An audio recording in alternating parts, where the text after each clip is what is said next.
Topic 7, Managing Time and Energy. Hi Ellie. This session we're talking about management of time and energy. This actually builds on everything else, doesn't it?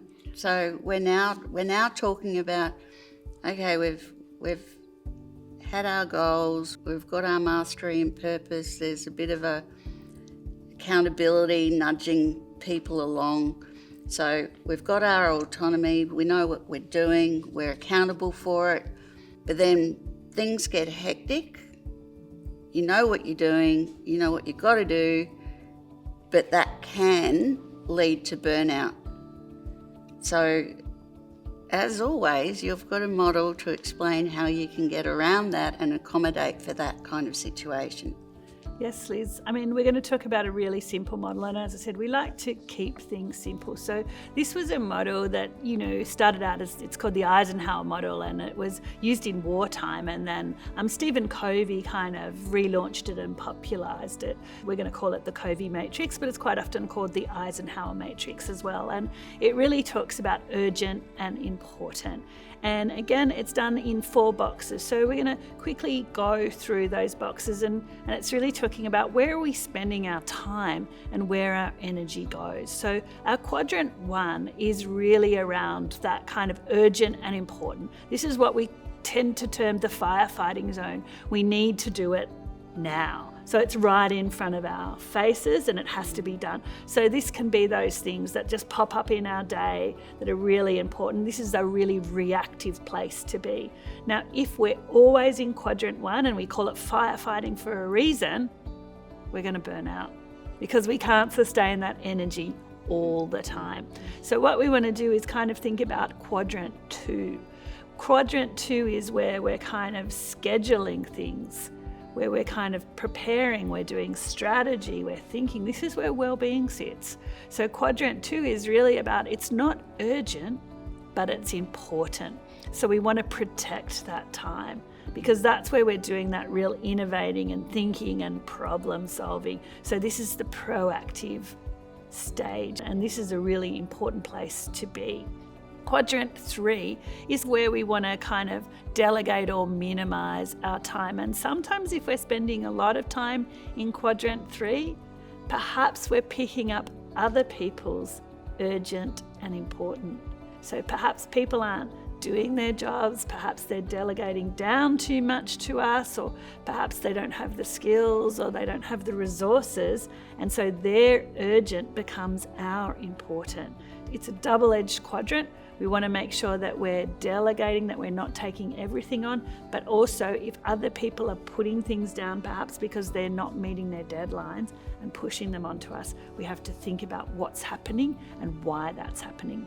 The last one, quadrant 4, not urgent, not important. Sometimes we say eliminate, but this can be our quiet time. These are probably jobs that probably still need to get done, but the urgency is not quite there. So that can be kind of doing filing. Sometimes it can be social media, scrolling, those sorts of things that can sap a lot of time, but perhaps aren't really adding to our work day. So what we really want to do is kind of think about, where are you spending your time? And are you using your time wisely? And are you using it productively? So you want to go into that proactive quadrant, at least have that, be in that quadrant at some part of the day, the week, the month, whatever it is. When you're in the other quadrants, are there any sort of tips or tricks to get out of it, or what to do when you're in there? Absolutely. So I think, what's really important is, first of all, knowing where you're spending your time. So the first thing that I would say is just use this really easy 4-box grid and take a day, take a few hours, maybe take a week, and write down where you're spending your time. Because once we see it and we see it on paper, it's easier for us to think about, well, how can I start to shift and move things?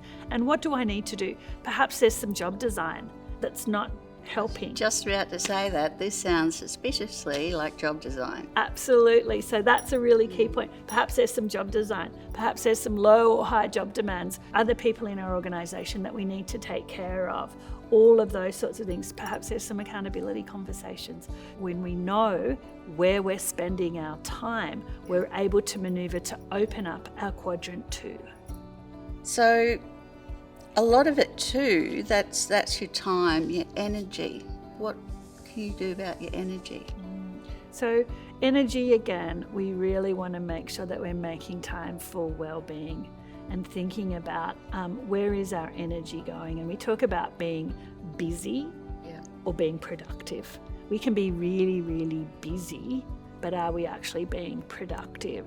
And there's a big difference there. And when we're just being busy doing things, perhaps in some of the other quadrants, particularly quadrant 4, so we're busy, we're spending a lot of time maybe social media, scrolling, not doing what's important, that saps a lot of our energy because we feel overwhelmed, because we don't have enough time to do everything that we need to do.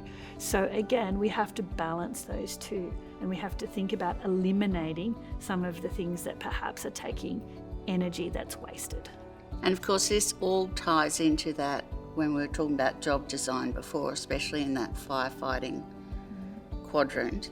This is where consultation helps, doesn't it? With your workers, going and having that conversation and seeing what they suggest, what works, what might not work, and putting all of that into the mix. Yes, because if we're not asking, if we're not taking the time to consult, then we don't know what's happening. So we sit in that really reactive space and we're not actually taking the time to think about how can we do things better? What are the things that we need to do and we need to address to get out of that firefighting zone? There's going to be times when we need to be in that firefighting zone, but we don't want to be in that firefighting zone all the time. If you find yourself there all the time, that is a recipe for burnout and stress and a psychosocial hazard. Yep. So, your key takeaways. Protect your time. Really understand where your time is being spent. And work on strategies to protect your time around quadrant 2 particularly, and that's really around well-being. Plan for those times and make them important and role model that as well as a leader. So that can be simple things like, we don't want you eating at your desk, having lunch, take some time, go out, have a stretch, walk around the block, take a break. Really, really important. We also need to think about, can we delegate more? Because delegating also is an opportunity for other people to learn, to step up. Again, it's around mastery.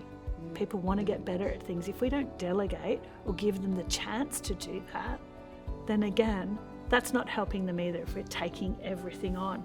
And the last one is really kind of audit your work week, rebalance towards higher impact activities. You don't have to do this every week, but make some time to really kind of think about, where is my time and energy going and how can I maximise that? Very good. These other sessions you've had are downloadable, and I suspect there's one for this topic too. There is one for this topic, and it's a really simple one for you. We've created a grid so you can start to map your quadrants really easily. You can take it. It's really great to do with your team and really think about and start that conversation and start that consultation. Well, thank you, Ellie. Once again, very insightful topic. Thank you, Liz.